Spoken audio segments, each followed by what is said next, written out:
Well, we're going to talk more about the European Summit there now with European security specialist Gesine Weber. Thank you for taking the time to speak to us. Just before we get more into the details of what's happening today and tomorrow, for our viewers who are perhaps less familiar with this EPC Summit, tell us a bit more about it and what it's supposed to be doing. Okay, let's start at the basics. The European Political Community was launched in 2022 upon an initiative by the French government. And it is important to know that it goes far beyond the EU and it goes beyond NATO. There are around 50 leaders from different European countries. And now for the first time, Canada participating in this summit. And in general, it is a very loose gathering of different heads of state of government or other representatives who discuss a broad agenda of topics.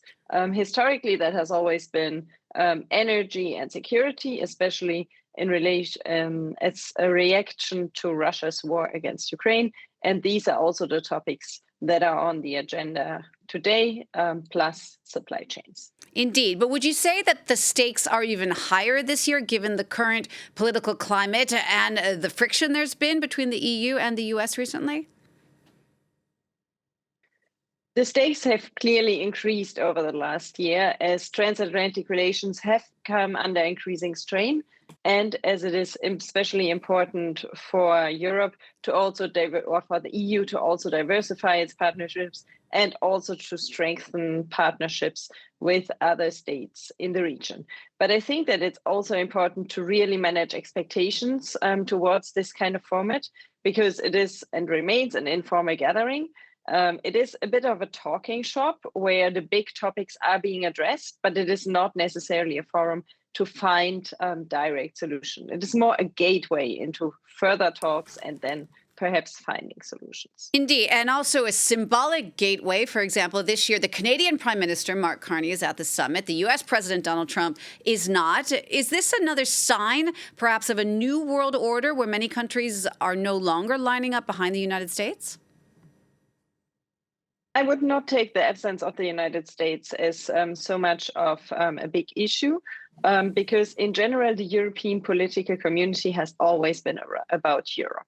It has been Europe's attempt to think about especially European security and how European states can enhance cooperation beyond the EU. So this is not necessarily about transatlantic relations.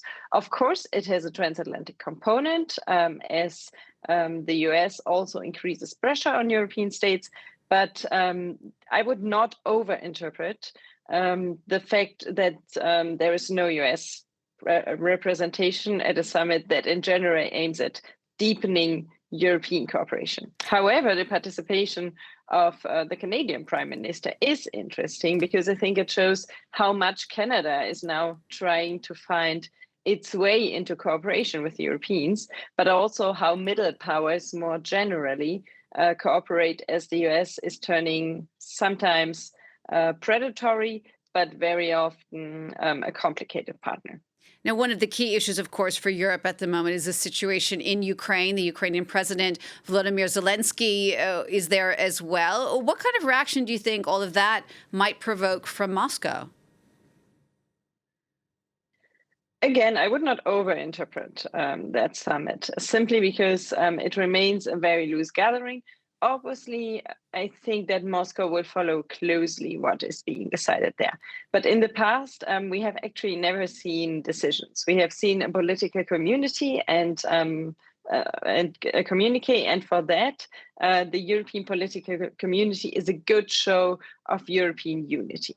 But in the past, we have never seen any concrete options. So I don't think that the Kremlin is particularly concerned about this meeting. Well, then let's speak more broadly. I mean, you've done a lot of research in security. Do you think that Europe is capable of taking charge of its own security, especially when you, again, have Donald Trump pulling 5,000 U.S. soldiers out of Germany?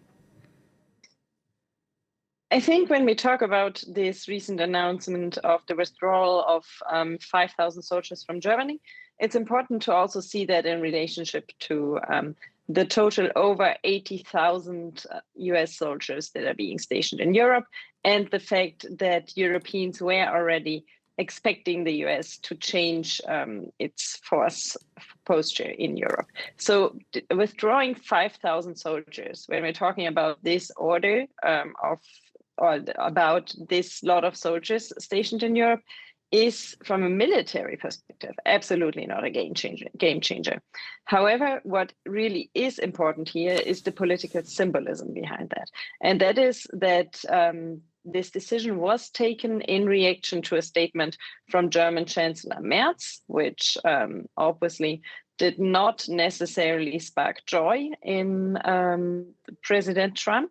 So that kind of very reactionary decision making and key decisions about the alliance being taken in reaction and without consultation of allies is the key problem here, especially because the announcement also came with the announcement of a cancellation of the deployment of long-range missiles to Europe, which was planned under the Biden administration and is now not happening. But this will have a much more significant impact on Europe's ability to deter Russia. You mentioned those comments from the German Chancellor Merz, which were about the way Trump is handling the war in Iran. Just to wrap up, what kind of role do you think Europe could and should be playing in that conflict? I think that Europeans are coming more and more to the realization that the position that many of them took in the beginning of the conflict, which was this is not our war, we will not do anything, will not work. So I think that there is a good case to be made, and also an increasing consensus that, yes, it is not Europe's war, but Europe is affected by the consequences, and Europe has an interest, for example, in the freedom of navigation. So I could imagine a European reaction in terms of supporting freedom of navigation, but ultimately it has to be seen how this firms up and in which institutional framework it is being done, whether it is being done through the EU, whether it is being done through a multinational mission, for example, also in consultation with the US. So at the moment, it is too early to tell, but I think that Europeans are clearly looking into options to get involved. Gesine, thank you so much for taking the time to share your expertise with us. That's European security specialist Gesine Weber.